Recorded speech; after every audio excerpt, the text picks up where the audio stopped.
It is my great pleasure to welcome our opening keynote speaker, distinguished Professor Emerita of Library and Information Science of Rutgers University, Nicholas Belkin. Nick, as we all know him, was appointed professor at Rutgers University in 1985. And both Marie and I, as faculty at Rutgers, know firsthand his sustained leadership, wisdom, and insight into our department and our school, and not just to Rutgers, but to the wider scholarly and professional communities. I note, Nick, from your CV that you began in the field in 1970 as a Slavic exchange librarian. Yeah. And after completing your master's degree in librarianship at the University of Washington in Seattle in Washington.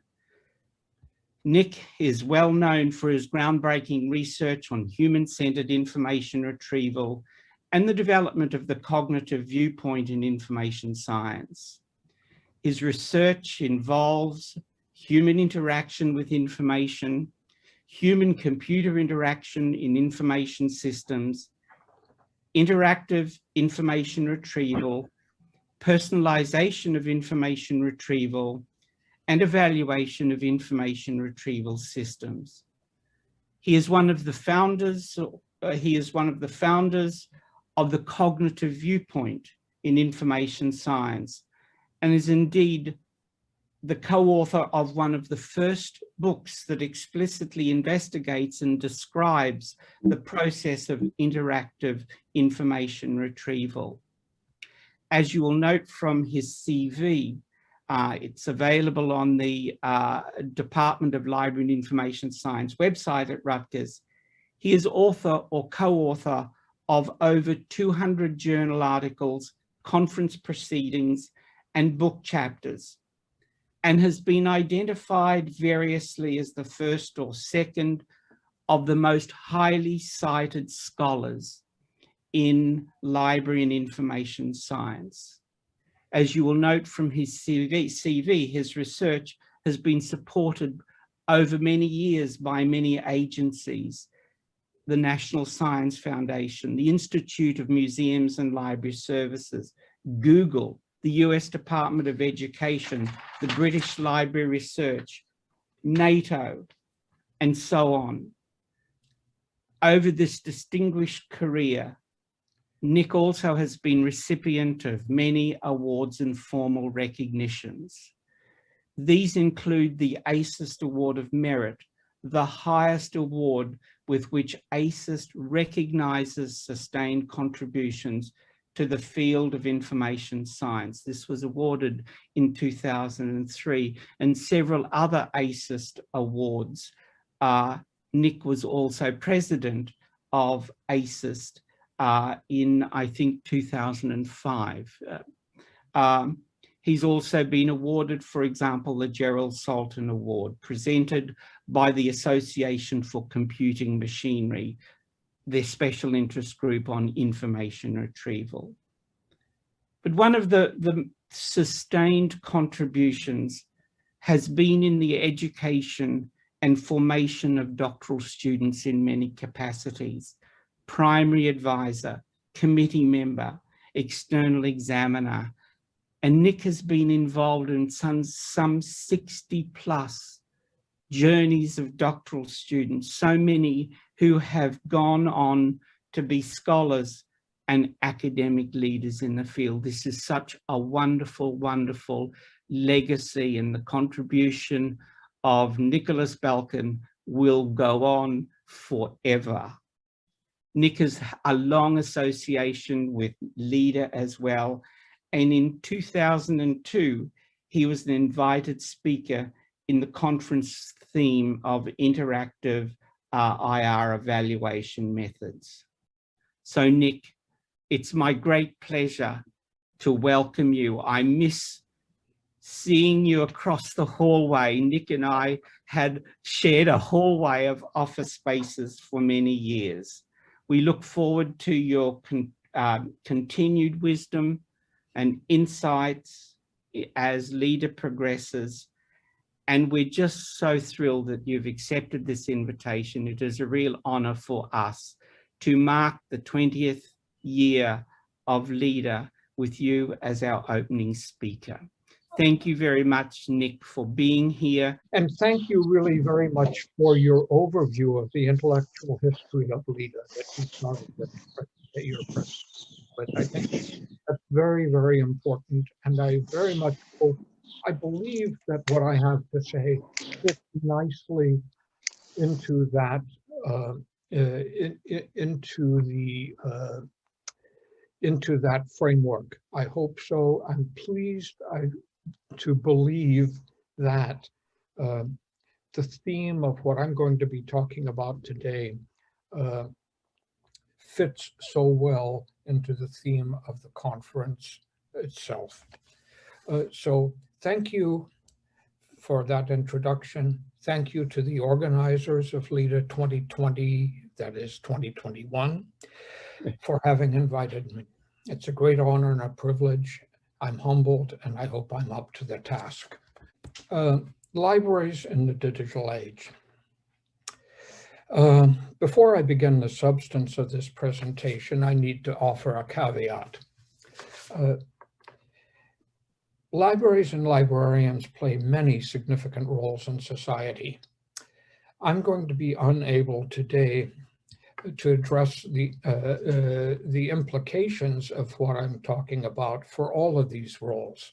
Indeed, I find it somewhat difficult to imagine what many of these implications might be. So I'm going to concentrate on the one role with which I am familiar, which is clearly important to all of us here today, and which clearly is going to be strongly affected by the situation which I will describe.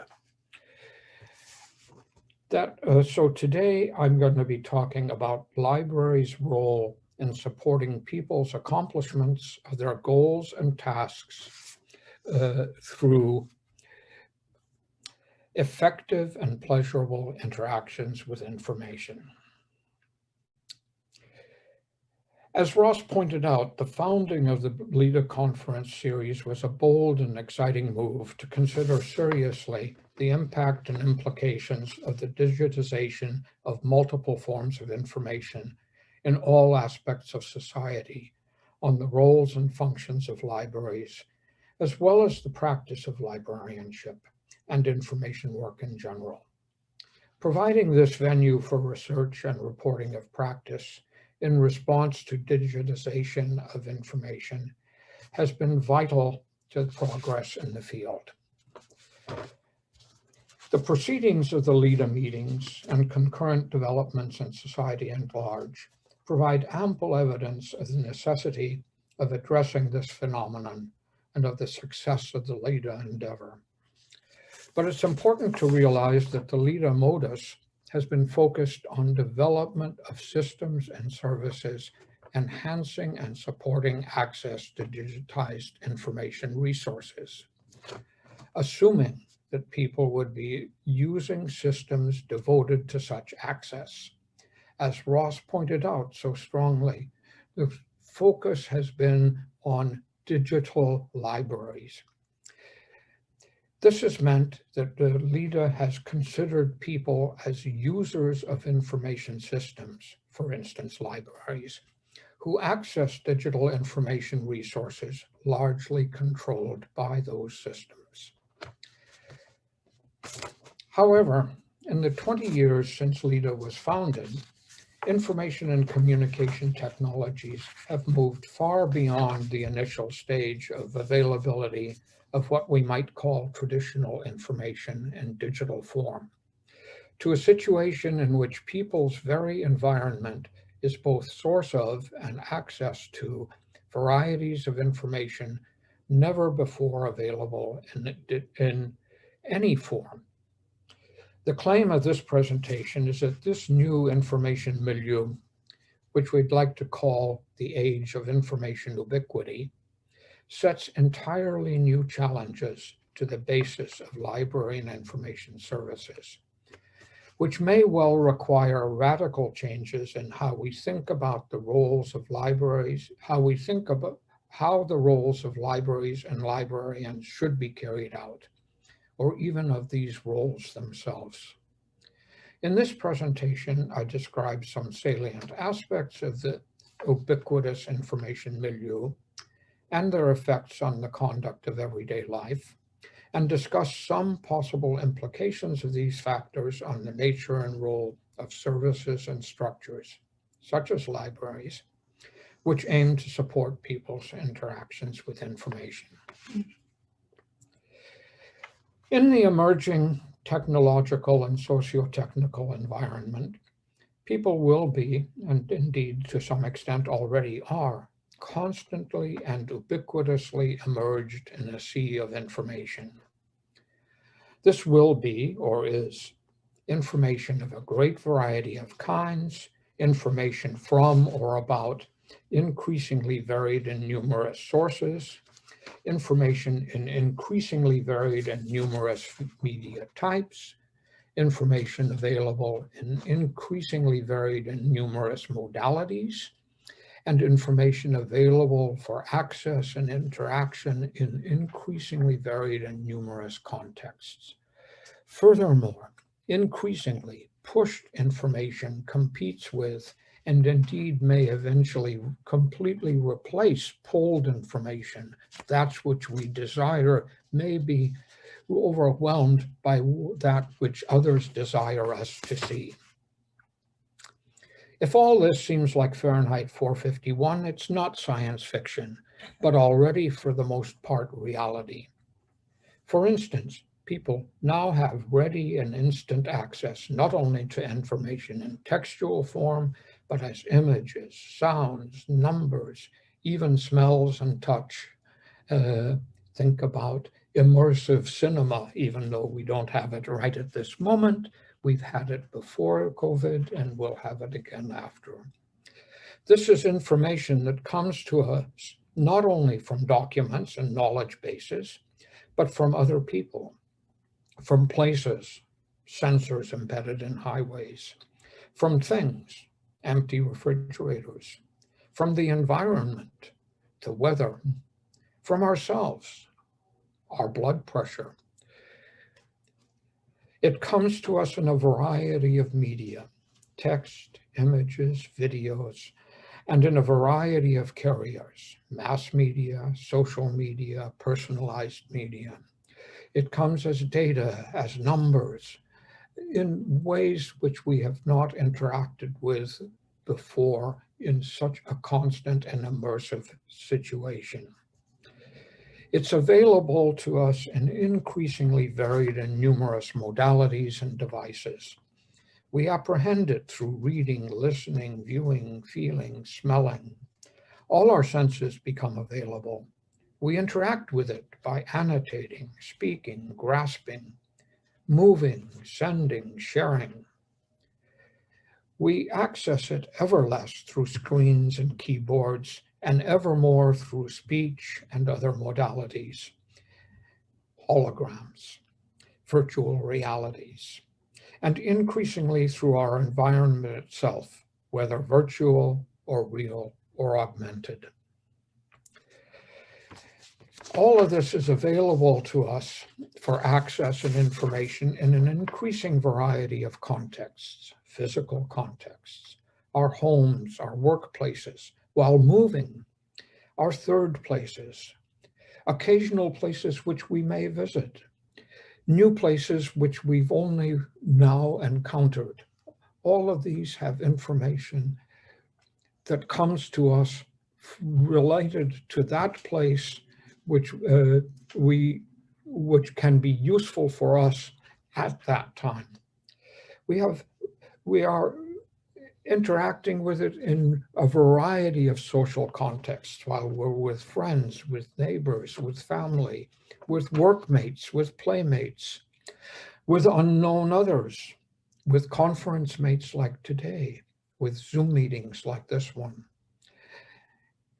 We interact with it It's available to us in a variety of different cognitive contexts in which we find ourselves, states of certainty or uncertainty, of decision-making, of courses of action. And all of these are, and we have our own purpose contexts, the tasks and goals and desires which we face, which are embodied in these different social, physical, and cognitive contexts.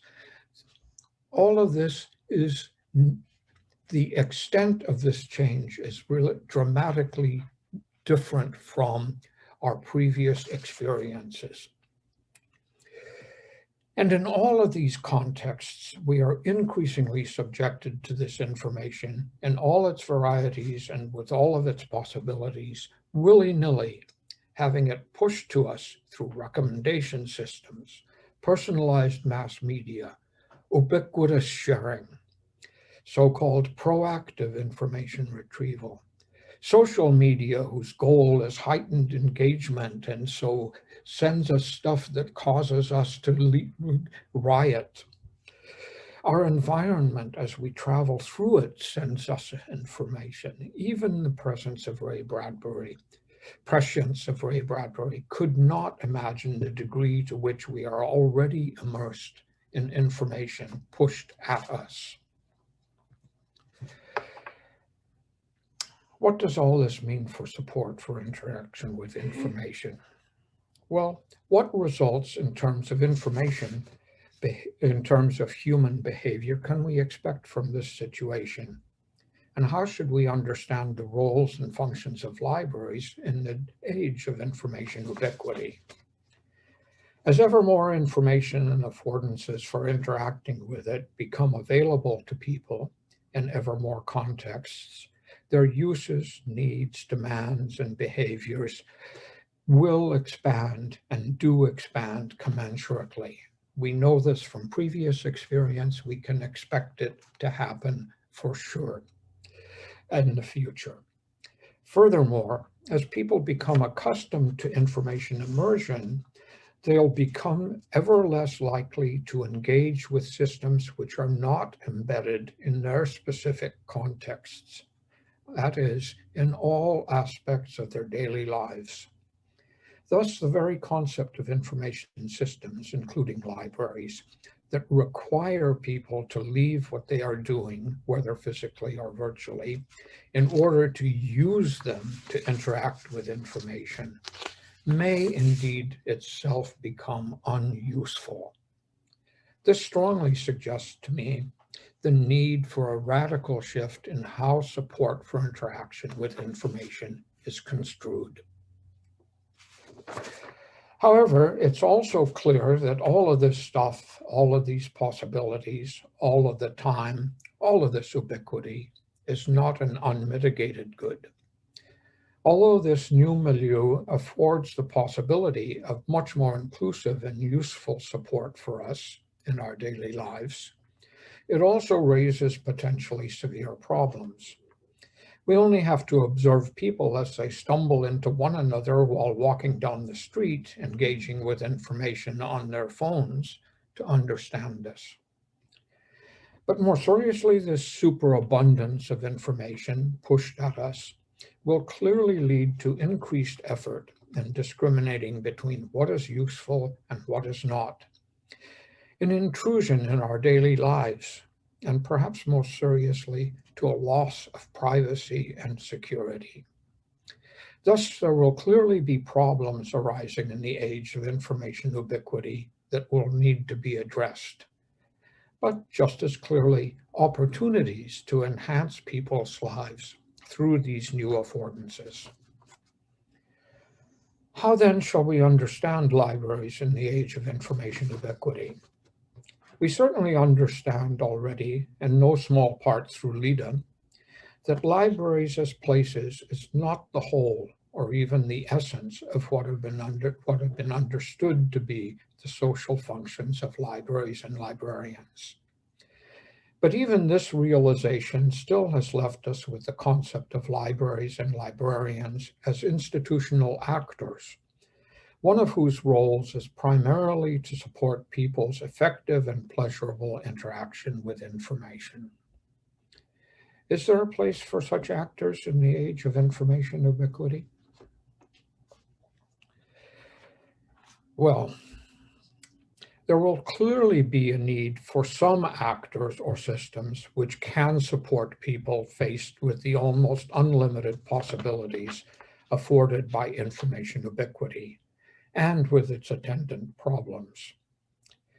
Following the example of LIDA, libraries and librarians could assume this responsibility for supporting people in navigating the sea of information. Perhaps there is thus a role for libraries and librarians in the design of circumstances or tools which reduce the choices with which people are faced to, in the best case, those which are most appropriate, that is, most likely to be effective or pleasurable, for the specific contexts in which people find themselves. Let me repeat, for the specific contexts in which people find themselves. This could be one way of thinking about addressing both the negative and the positive aspects of the milieu of ubiquitous information. Accomplishing it would be a very tall order indeed. Indeed, one fraught with many dangers, but clearly worth investigating. Perhaps the most important problem facing such a program is clarifying just what is meant by the context in which people find themselves. I suggest that this entails understanding people in the following ways, which I think of as their facets, being a librarian at heart. I stress here that what's suggested is that we should understand these facets of a person's context, both in general and in ways which will allow us to characterize a person's specific context in some place, at some time, in some circumstances. These include the thinking person, that is, consideration of the cognitive conditions which lead to, accompany, and affect and result from interactions with information. For instance, knowledge, uncertainty. The feeling person, that is, what emotional and affective states lead to, accompany, affect, result from interactions with information, and why does this happen? We need to consider the social person, that is, how do the social systems one is a member of lead to, accompany, affect, result, interactions with information.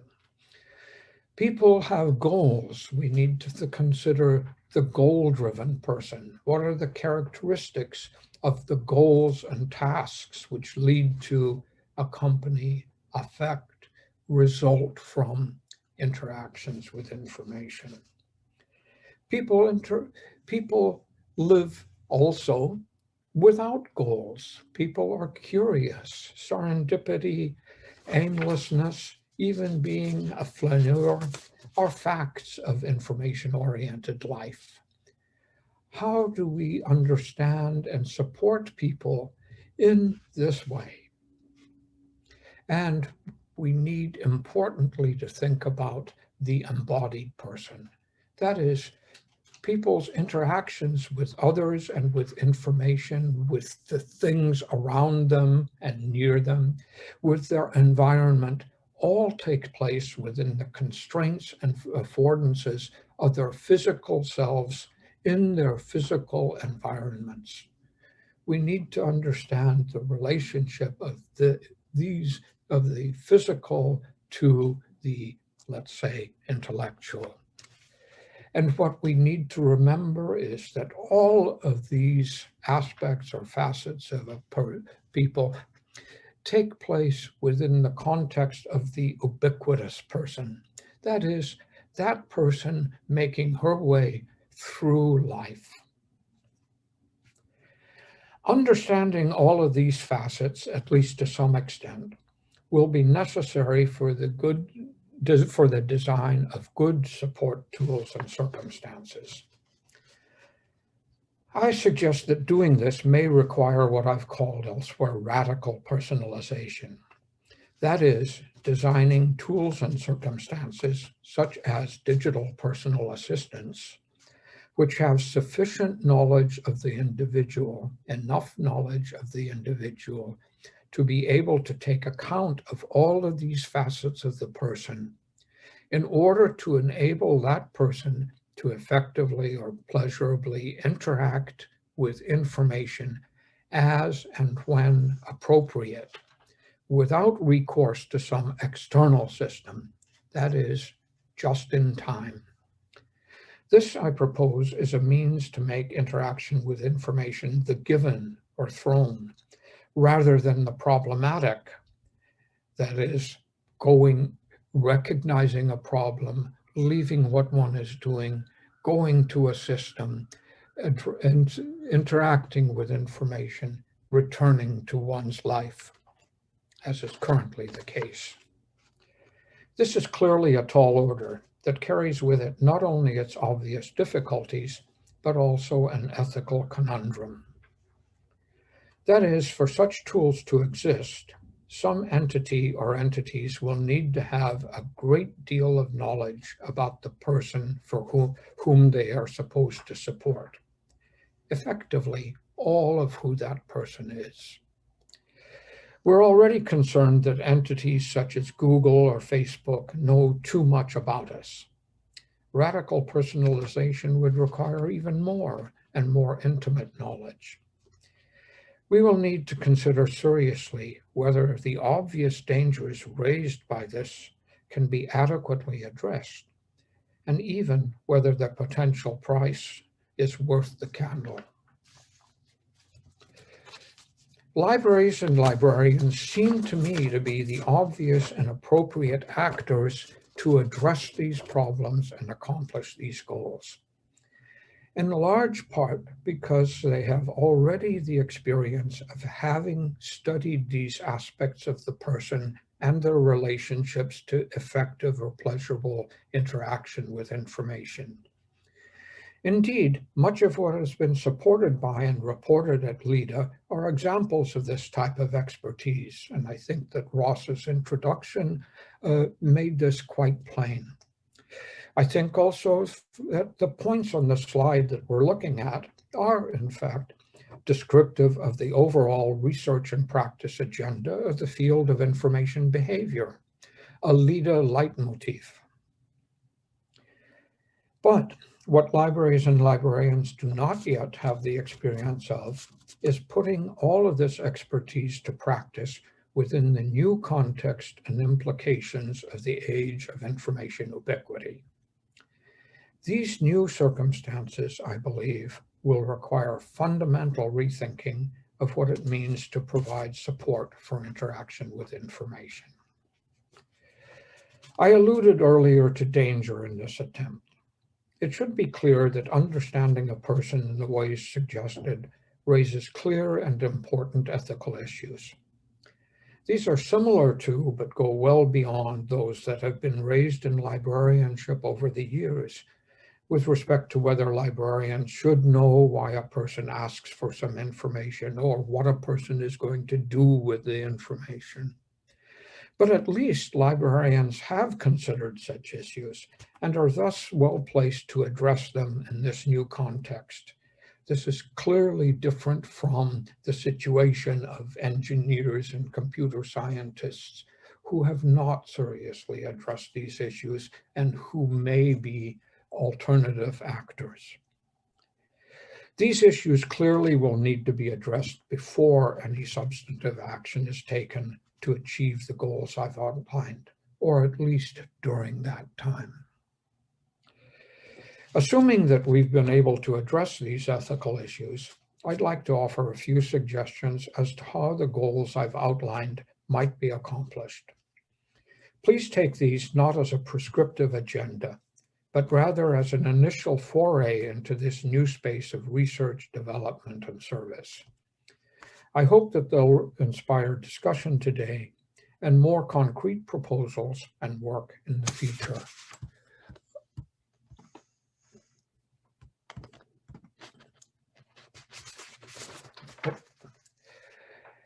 So how could librarians and librarians accomplish these goals?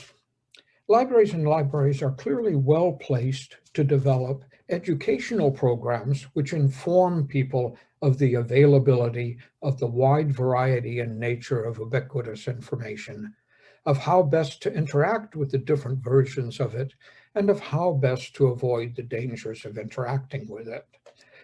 This is an obvious extension of information literacy programs, but would go well beyond them in terms of types and sources of information and in types of recommendation and support.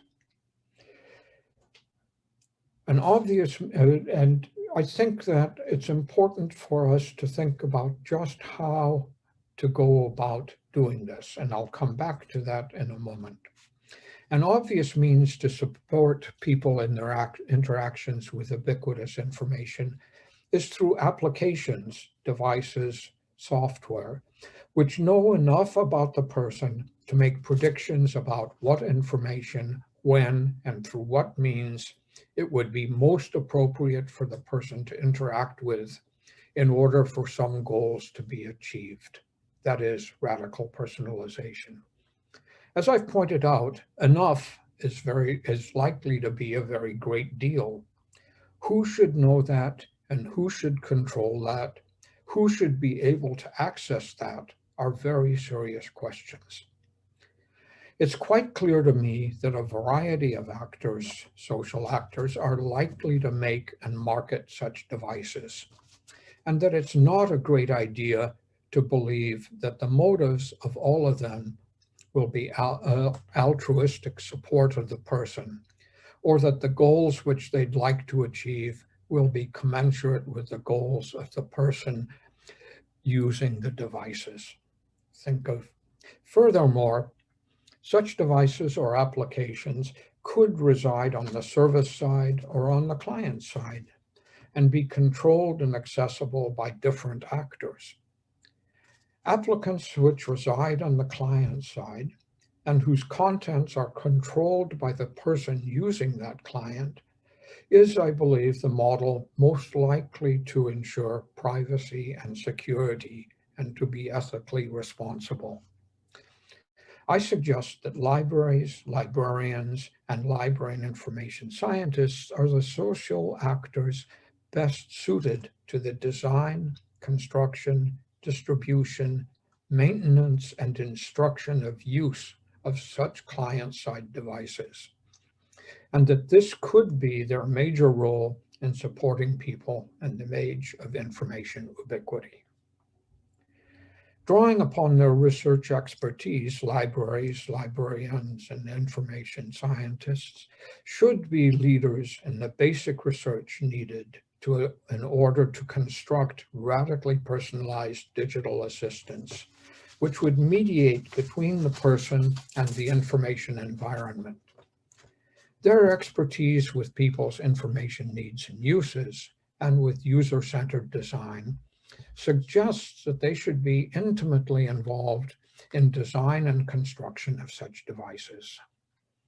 And given their expertise in delivery of information and information support, and their deserved reputation for unbiased, user-centered service, libraries are well suited to the roles of making the devices that they have designed and constructed available to their publics, of evaluating and perhaps distributing such devices from other sources, and of maintenance and instruction in the use of these devices. What needs to be done in order to accomplish such support? With respect to education and outreach, it seems to me that we lack any integrated view of the variety of information types and sources that are already available and which are likely to become available in the near future. So a first step toward developing programs of education and outreach should be research aimed at developing such resources, which would include not only what is available, but how it can be used and misused, and how to maintain security and privacy when interacting with these sources. This could include structured surveys of the field and experiments in the use and control of different information sources. Having such a resource could then be the basis for the development of a variety of educational and outreach programs aimed at helping people to navigate the sea of ubiquitous information. This assumes a sort of indirect support, helping people to deal with what they're faced with without directly engaging with them. More directly, with respect to the design of client-side information assistance, we still lack basic knowledge of the relationships among personal characteristics, contexts, goals, tasks, and desires, and the use and usefulness of different information types. To get to the point of being able to design systems which can predict what information might be useful or pleasurable at any given point in a person's life, we need first to understand how the contexts and goals and desires and tasks are related to one another, and how personal characteristics affect these relationships, and what kinds of information presented in what kinds of ways for interaction and what kinds of manner are most useful. To do this, we first need studies of people in their everyday lives designed to elicit or observe data about each of these factors, which could provide a framework for subsequent experiments testing different prediction models. This is not the place to get into great detail about such studies. I can talk about them if questions arise, as I'm involved in one at the moment. But we do need to start with basic observational data in real life circumstances. Librarians have a start, library and information scientists have a start on this with everyday life information seeking that needs greatly to be expanded.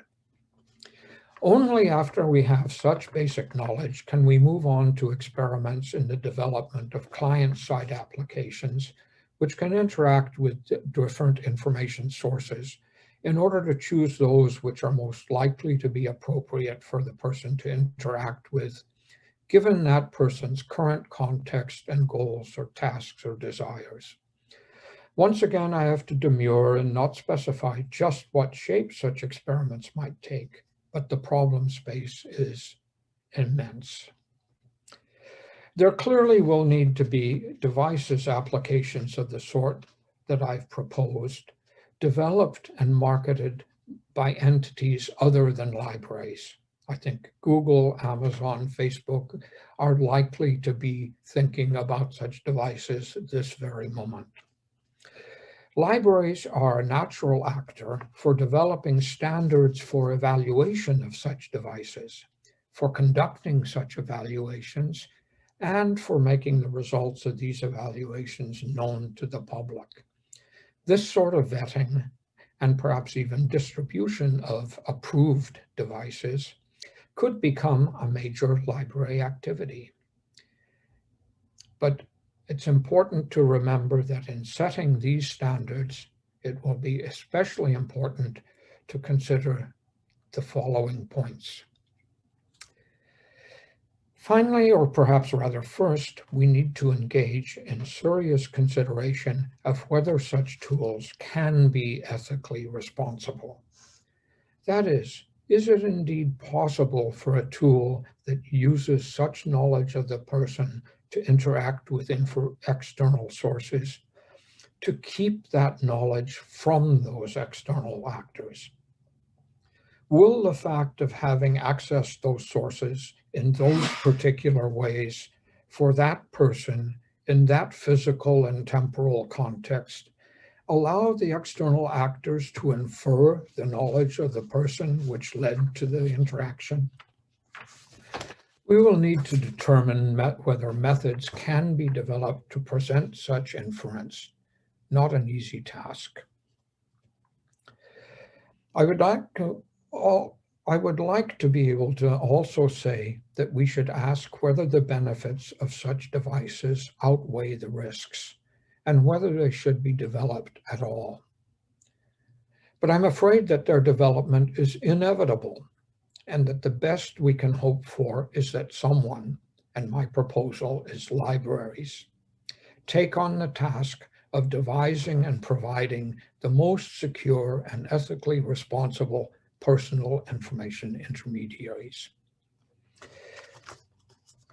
I hope that these rather modest suggestions arouse your interest and seem both reasonable and attainable, but please take them only as a starting point on the development of a new research and practice agenda for libraries in the age of information ubiquity. It won't have escaped your notice that I've avoided discussing a number of quite substantive issues, even within my restricted purview of support for interaction with information. For instance, what do I mean by effective and by pleasurable? Or how would I propose measuring or otherwise evaluating these constructs? Or just what kind of research do I think are needed in order to accomplish even the limited solutions I've proposed? And I'm sure that you'll have noticed many other such lacunae. This presentation began life as a position paper, and in most ways it still is that. And which means that I'm happy to engage in discussion about such issues both today and in the future.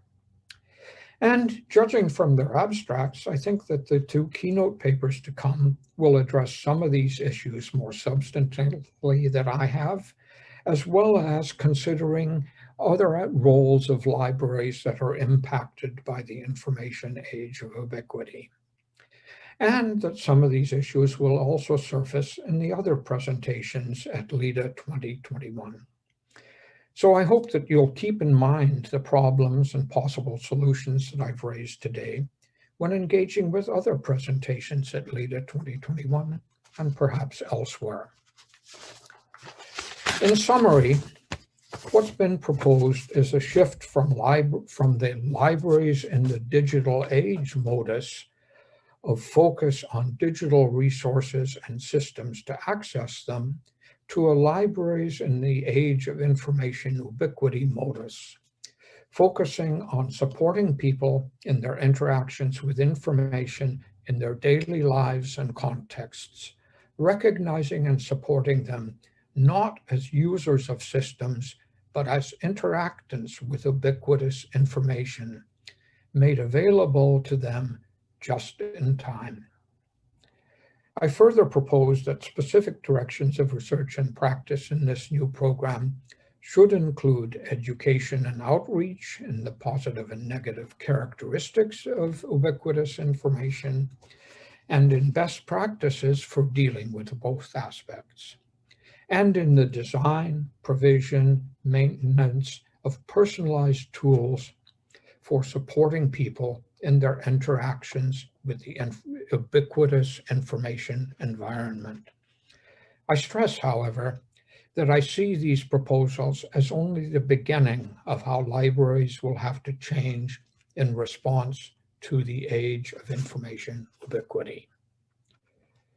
But the main intention in this address has not been to provide answers, but rather to raise the general issue, and to suggest that, building on the base of what LIDA has been provided by LIDA, it's time to be bold yet again and to accept and embrace the responsibility of libraries and librarians to support people in the age of information ubiquity. Thank you for your attention. Thank you, LIDA organizers and contributors, for all you've done today and over all these 20 years. And thank you.